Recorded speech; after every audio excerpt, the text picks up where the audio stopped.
Mitali. Welcome to e-vidyarthi.in। चलिए start करते हैं हमारे next page. Now we are on the page number 142। पहला क्वेश्चन क्या है, चलिए जल्दी से देखते हैं अब क्या है। You find your mass to be 42 kg on a weighing machine. Is your mass more or less than 42 kgs? यहाँ पर भी अगेन हमें एक सिचुएशन या फिर हमसे एक चीज के बारे में पूछा गया है कि भाई आप वेइंग मशीन पे जाते हो, खासकर डॉक्टर्स के पास जब भी थोड़ी सी तबीयत खराब होती है तो एक रूटीन चेकअप के लिए भी अगर कोई जाता है तो वो वेट जरूर मेजर करवा के देखते हैं, है ना। तो उस वक्त हमें जो भी हमारा लगता है और हम ऐसे थोड़े से शॉक होते हैं कि इतने भारी या इतने पतले और ये सब लगता है। खासकर लड़कियों को तो इस चीज का बहुत शौक होता है। सो वहां पर वो आपसे ये पूछ रहे हैं कि आपका जो वेइंग मशीन है जितना वेट आपको शो करता है क्या वो एक्चुअल वेट होता है, क्या आपका जो एक्चुअल में वेट है वो उससे ज्यादा हो सकता है, कम हो सकता है, क्या केस है, ठीक है। तो इसको भी हमें इस चैप्टर के वजह से ये राज भी हमारा खुल जाएगा कि ऐसा क्या तरीका है कि वेइंग मशीन और एक्चुअल वेट में कुछ ना कुछ डिफरेंस होता है, ठीक है। तो चलिए एक बार इसका आंसर भी देखते हैं। So when we weigh a body, an upward force that is the buoyant force, हमारी upward force कौन सी होती है जो हमें नीचे की तरफ से पुश कर रही होती है। जैसे हमने देखा था कि लिक्विड भी एक प्रेशर लगाता है तो वो ऊपर की तरफ हमें फोर्स लगा रहा होता है। सो यहाँ पर भी अगर हम अपनी वेइंग मशीन पे चढ़ेंगे, जब भी हम अपनी बॉडी को वे करते हैं तो एक अपवर्ड फोर्स जो है that is the buoyant force, वो हमारी बॉडी पे एक्ट करती है, ठीक है। So by which we get pushed up slightly, तो क्योंकि हमारे ऊपर एक फोर्स लग रही है दैट मीन्स की जो बॉडी है, अगर हम अपना वेट मेजर कर रहे हैं तो हमारी बॉडी वहां पे क्या होगी, थोड़ी सी पुश्ड अप हो जाएगी, ठीक है। बहुत ही हल्का सा उसमें असर आता है। So as a result the weighing machine shows less reading than the real value. तो यानी कि अगर हमारा वेट 42 kg है जैसे इस क्वेश्चन में दिया गया है तो उससे कुछ कम वैल्यू वो हमें दिखाने वाला है, या फिर अगर हमारी वेइंग मशीन 42 दिखा रही है दैट मीन्स कि वो हमारे एक्चुअल वेट से थोड़ा सा कम हमें शो कर रही है, ठीक है। सो दैट मीन्स कि वो 1-2 ग्राम, कुछ थोड़ा सा ग्राम या हो सकता है 1-2 किलो भी हो जाए, हालांकि इतना डिफरेंस नहीं आता है बट वो उससे ज्यादा ही होगा, ठीक है। तो ये चीज हम आगे से याद रखना आप लोग कि कभी भी कोई भी वेइंग मशीन आप जा रहे हैं, कहीं भी विजिट कर रहे हैं डॉक्टर के यहाँ और आप अगर वेट कर रहे हैं तो अपने माइंड में से सोच के चलना कि भाई उसमें थोड़ा सा कम दिखाना ही है, तो मतलब मेहनत करने की ज्यादा जरूरत है, ठीक है। आप समझ गए जो जिसको समझना था कि मैंने यहाँ पे क्या कहा है। तो आपको क्लियर हुआ ये क्वेश्चन। चलो अब हम बढ़ते हैं अपने इसी इंडेक्स क्वेश्चन के नेक्स्ट सेट, इसी सेट के नेक्स्ट क्वेश्चन की तरफ, ठीक है। चलिए अब मूव करते हैं अपने सेकंड क्वेश्चन की तरफ एंड ऑल्सो हमारे इंडेक्स क्वेश्चन का लास्ट क्वेश्चन है ये, which is on page number 142। अगर आपकी बुक में पेज इधर उधर है, कुछ 1 या प्लस माइनस में होगा तो आप क्वेश्चन यहाँ से देख सकते हो और इजीली उसको फाइंड आउट अपना फॉलो कर पाओगे, ठीक है। तो चलो हम एक बार सबसे पहले क्वेश्चन को देखते हैं। So you have a bag of cotton and an iron bar, each indicating a mass of 100 kgs when measured on a weighing machine। तो सबसे पहले हमें यहाँ पर ये एक सिचुएशन गिवन है कि अगर आपके पास दो कोई ऑब्जेक्ट्स हैं, उसमें से एक आपके पास आयरन बार है और एक हमारे पास बैग ऑफ कॉटन है, ठीक है। तो यहाँ पर अगर हमने उन्हें एक वेइंग मशीन पे मेजर किया है so they both are indicating the same weight. हालांकि जरूरी नहीं है कि उन दोनों का जो वेट है या भी आप मास समझ सकते हो वो सेम हो, ठीक है। यहाँ से आपको आइडिया लग जाना चाहिए कि कॉन्सेप्ट कहाँ पर लेकर जा रहा है, ठीक है।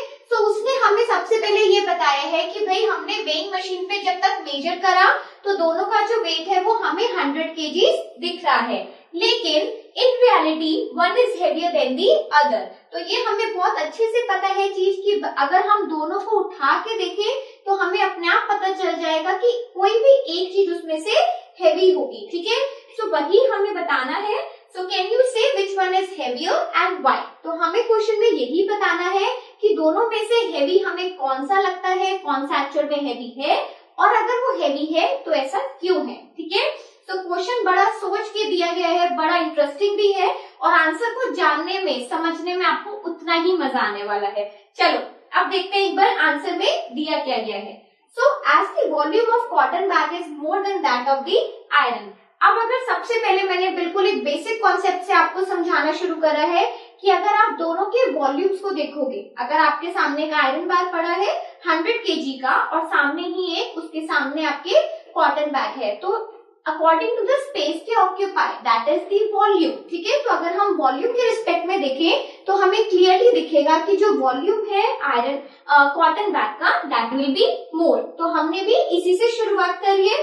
So more point force act on the cotton bag then that on the iron bar. तो अगर यहाँ पर बात ये हुई है कि अगर हमारे कॉटन बैग की वॉल्यूम ज्यादा है तो उस पे जो पॉइंट फोर्स लग रहा होगा वो भी ज्यादा होगा। ठीक है, हाँ, so by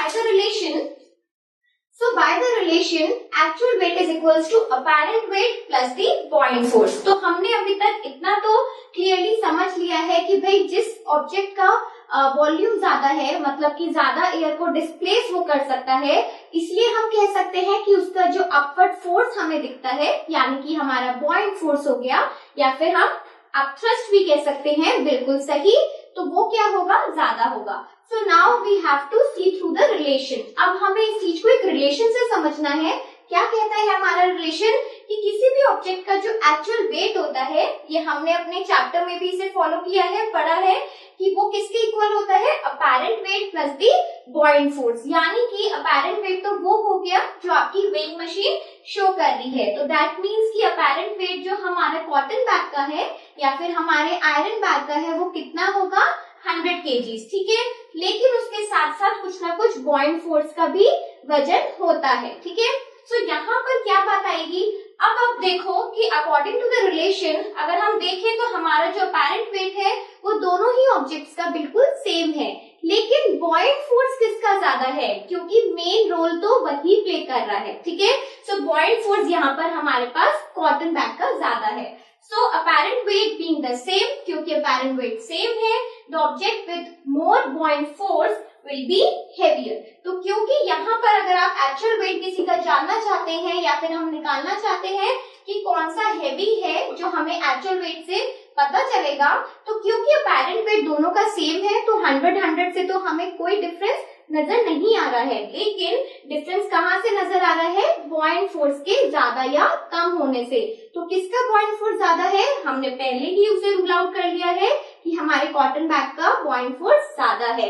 तो यानी कि ज्यादा buoyant फोर्स दैट मीन्स कि हमारा जो कॉटन बैग होने वाला है उसका एक्चुअल वेट भी ज्यादा ही होगा। ठीक है, सो दस mass of cotton bag is more then the iron bag. तो हमने यहाँ पर क्या फिगर आउट किया है, सबसे एंड में हमारा क्या कंक्लूजन निकलता है कि एक्चुअल में जो आपका कॉटन बैग है उसका मास ज्यादा है किससे, आयरन बार से। दैट मीन्स आपकी कॉटन बैग को अगर आप उठा के देखोगे, दोनों को कंपेयर करोगे, तो cotton bag will be feel heavier than the iron bar. ठीक है, तो आपको समझ आया, थोड़ा सा कॉम्प्लेक्स था, सिर्फ इसे समझना कॉम्प्लेक्स था। व्हाई, बिकॉज इसमें थोड़े से स्टेप्स हैं, आप डायरेक्टली नहीं एकदम जज कर पाओगे कि भाई उसके एक्चुअल वेट पे हम कैसे बात करेंगे। ठीक है, इसी वजह से यहाँ पर हमें कौन हेल्प कर रहा है, वॉल्यूम प्लस दी buoyant फोर्स, की भाई वॉल्यूम से किस तरीके से buoyant फोर्स जो है पिक्चर में आती है। ठीक है, तो आई होप आपको ये क्वेश्चन समझ आया हो।